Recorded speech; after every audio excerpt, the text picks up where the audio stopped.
Oi, gente! Sejam bem-vindos a mais uma aula de geografia.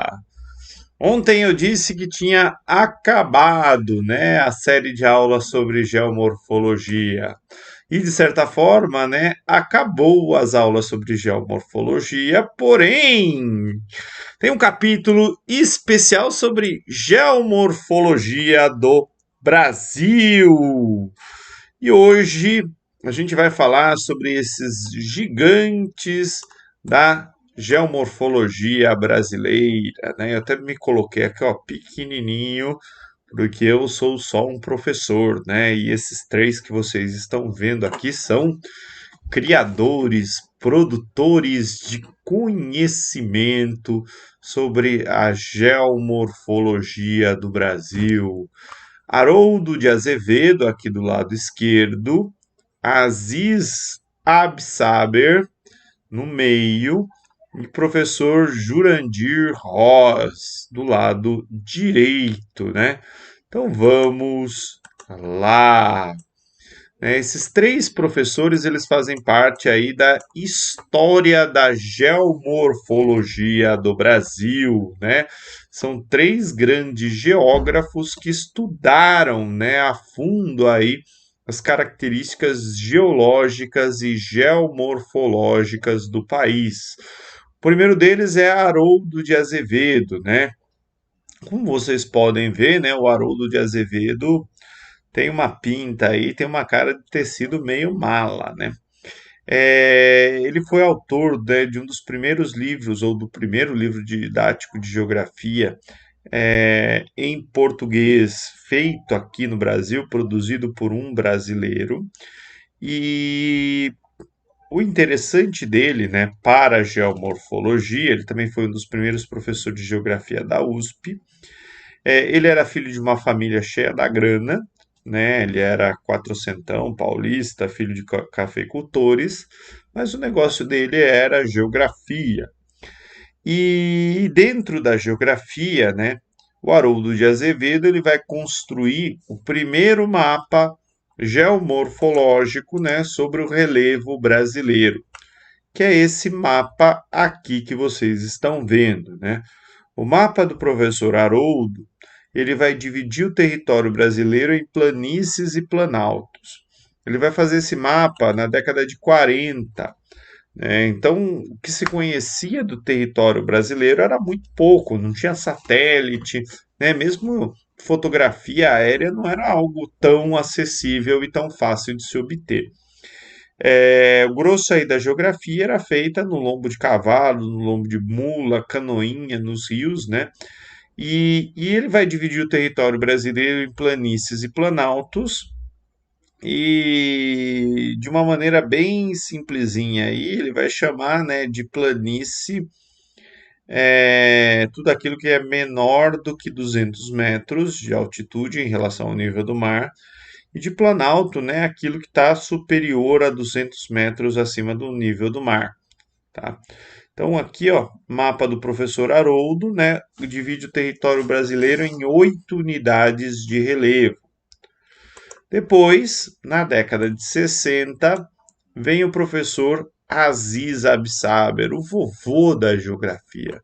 Quando eu estava na faculdade, a gente chamava ele de vovô da geografia, e ver as palestras do Aziz Absaber era algo muito gostoso, porque ele parecia de fato um vovô contando histórias, né? E ele era muito legal, assim, ouvi-lo falar era algo muito bacana.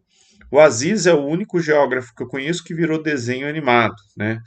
E aí fizeram um desenho animado para explicar as teorias dele sobre biogeografia, né, que a gente vai falar disso mais para frente, mas, né, usaram o mapa de relevo, né? Então, porque não foi um geógrafo que fez, né, a assessoria ali.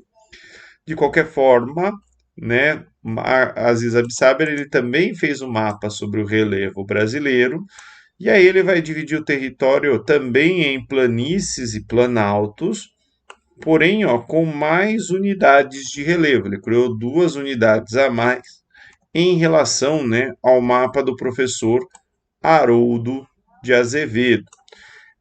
Uma outra curiosidade aqui é que ele já vai ter uma visão um pouquinho mais complexa do que era planalto e do que era uma planície, né? Ele vai olhar para o tipo de rocha e principalmente para o tipo de processo, né?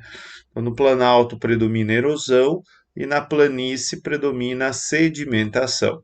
Mapa do professor Aziz é da década de 60, a gente já conhecia um pouquinho melhor, né, o território brasileiro em 1960. E por fim, né, o último grande geógrafo aí que vocês têm que conhecer é o professor Jurandir. Nas aulas sobre geomorfologia, eu já mostrei, né, o mapa do professor Jurandir de relevo, né? Eu só não mostrei quem era o professor Jurandir Ross, né? Aqui nessa foto ele parece um Indiana Jones da geografia, né? O professor Jurandir, ele é autor desse livro. Na verdade, ele é o organizador desse livro. Acho que tem 2 ou 3 capítulos no livro que foi ele que escreveu. Mas é um livro muito legal sobre, ó, geografia do Brasil, né? E aqui ele fala de tudo, né? Mas ele tem aí outras publicações, né, sobre o relevo brasileiro. Ó, nesse livro, inclusive, ó, que legal, vem um mapa, né? Vem um mapa altimétrico aí do Brasil e com aqui embaixo, né, com as unidades de relevo pequenininho e aqui, ó, de altitudes. Bem, professor Jurandir vai fazer o seu mapa na década de 90, né? E ele vai incluir uma nova categoria no estudo do relevo, que são as depressões. Ele vai olhar para relevo de uma maneira bem mais ampla, né? Então, ele vai pôr a categoria de depressão, ele olha por tipo de rocha, por tipo de processo que vai ter em cada lugar, né? E basicamente aí tudo aquilo que eu falei nas aulas mais complexas de relevo, né? Definição do que é planície, do que é planalto, do que é depressão relativa, né? Eu tirei aí do professor Jurandir, né? Ele é a nossa grande referência. Não sei se vocês se lembram, né? Quando eu fiz as aulas de geomorfologia, eu falei do relevo básico, do básico, do básico. Então é como se o básico do básico do básico fosse aquilo que a gente viu com o professor Haroldo de Azevedo, né? Planalto é um plano alto, planície é um plano baixo.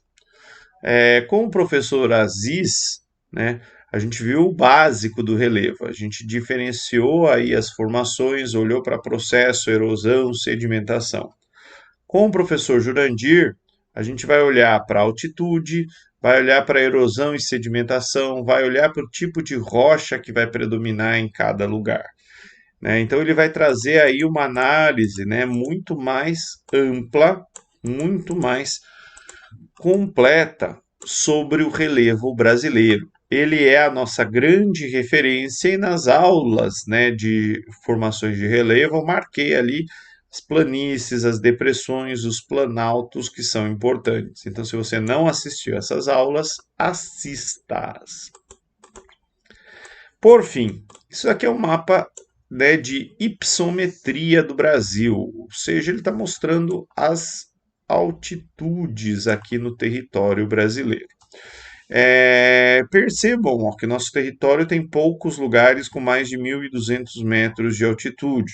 A maioria do território, né, vai ficar aí em torno, né, de 800 metros até aqui, ó, 200 metros, né, essa faixa aqui onde vai estar a maioria do território brasileiro. Notem que esse mapa de hypsometria ele é bem moderninho, né? Para fazer isso precisa de satélite para medir aí com uma certa exatidão as altitudes. Cada lugarzinho mais elevado, ó, ele dá um perfil de relevo também. Mas o que, que eu queria mostrar? Notem que o mapa do Jurandir ele acaba sendo bem coincidente, ó, com as unidades de relevo, né? Então, quando a gente conhece aqui o mapa né, de altitude, fica fácil também olhar para o mapa de hypsometria. Aqui eu peguei alguns exercícios, né, envolvendo as classificações de relevo brasileiro, né, com destaque sempre para o professor Jurandir, que ele agora é o cara que a gente vai olhar sempre, né? Então, as formas de relevo da superfície terrestre são resultantes da interação de duas grandes forças, endógena interna e exógena externa. Falei isso 500 milhões de vezes. Baseando-se na proposta de classificação do relevo brasileiro, assinalada no mapa acima e nos seus conhecimentos sobre o assunto, é correto afirmar que, no mapa, as porções de território mais escuras correspondem às depressões. Na verdade, as depressões são verde, né? As mais escuras são planaltos, então é falsa. 2. No mapa, as porções de território mais escuras correspondem às planícies. Também não. Planície é o que tem menos aqui, segundo o Jurandir, são os amarelos. 3. Classificação de relevo assinalado no mapa foi proposta por Aziz Absaber. Não, aqui é Jurandir. 4. Foi proposta pelo Haroldo Azevedo. Não, é Jurandir. Então sobrou só a 5, né? Jurandir sendo considerada a mais completa, né, com 3 unidades aí de classificação: planaltos, planícies e depressões. Questão 4 do Mackenzie, unidades do relevo brasileiro. Aqui de novo, né, o mapa do Jurandir, usando, né, cores ou símbolos diferentes para cada unidade de relevo. E ele quer saber a letra A ou letra B. Se você assistiu às aulas anteriores, né, a sobre planalto e a sobre depressão, você vai saber quais são as unidades, né? A letra A são as serras do Atlântico Leste e Sudeste, que a gente conhece como Serra do Mar, Serra da Mantiqueira e outras serras aí. E a letra B é a depressão sertaneja, né, que vai pegar aqui a área do sertão nordestino. Letra C, cebola. Tá? E a última ela só está aqui para dar um nó na cabeça de vocês, né? Analise a caracterização da unidade de relevo apresentada e a alternativa que a identifica. Unidade do relevo brasileiro cujo arcabouço consiste em bacias de sedimentação recente. Então, tem sedimentação. Formada por deposições ocorridas no período quaternário, recentes, do ponto de vista geológico. Nessa formação de relevo predomina o processo de acumulação de sedimentos, de sedimentação, tem mais sedimentação do que erosão. Suas superfícies apresentam-se notavelmente aplanadas, planas, embora predomine em baixas altitudes, é encontrada também em altitudes maiores. Então, note, é a planície, tá?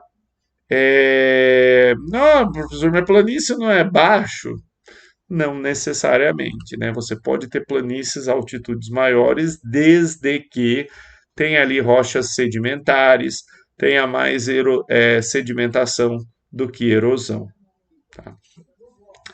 E é isso, gente. A vida nela pode ser um pouquinho mais complicada do que a gente vê no ensino médio. Muito obrigado pela atenção de todos. Tchau, tchau!